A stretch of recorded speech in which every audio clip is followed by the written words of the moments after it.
So today we will discuss why there has been a sudden bull run in the price of coppers. The copper prices are on the rise and they are now reaching multi-year highs. The immediate explanation rather straightforward.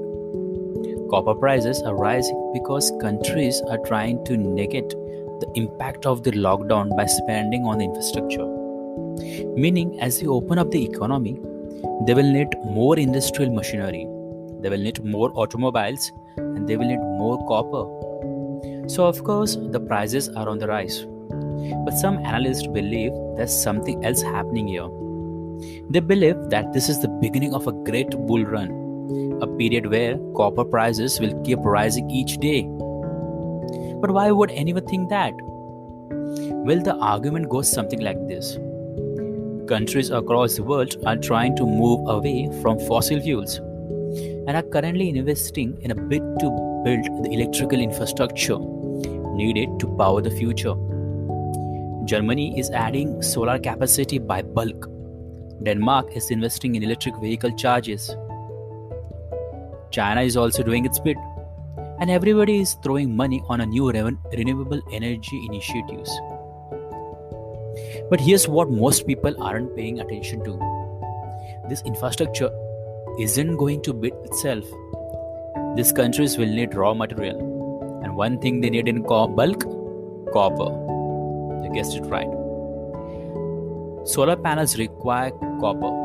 Electrical vehicles require copper. Windmills need copper.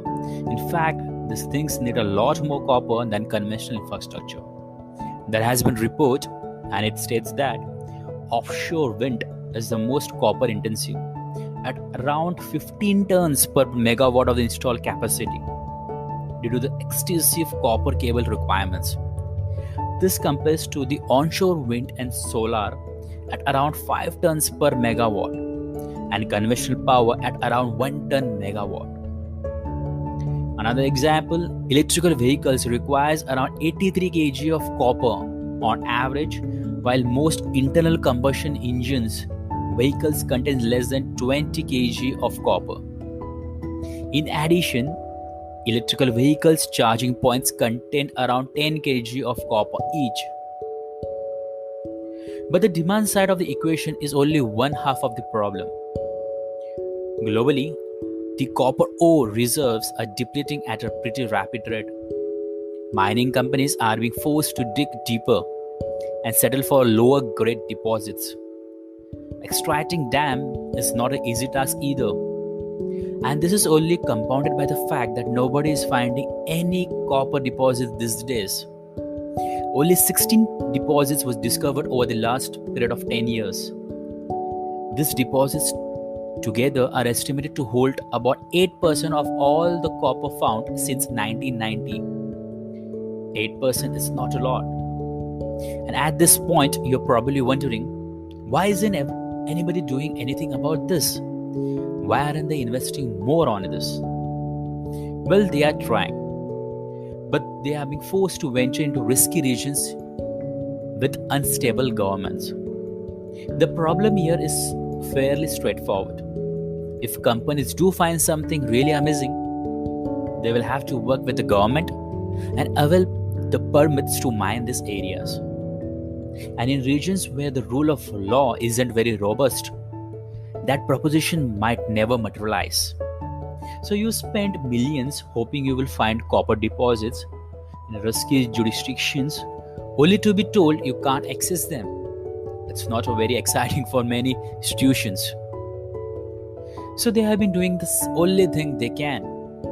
They are forcing on established assets, reserves, where they have already done a fair amount of work.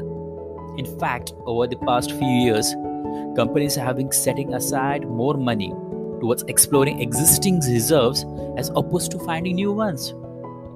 So here we have a unique situation. Demand for copper will likely skyrocket in the near future. However, supply is likely to be a tricky point. And that means we might soon witness a copper squeeze, a point in time where demand far outstrips the supply. What happens then? Obviously, the price will rise. But will it actually happen? We don't know. We just need to wait and watch. Thank you for listening to my podcast.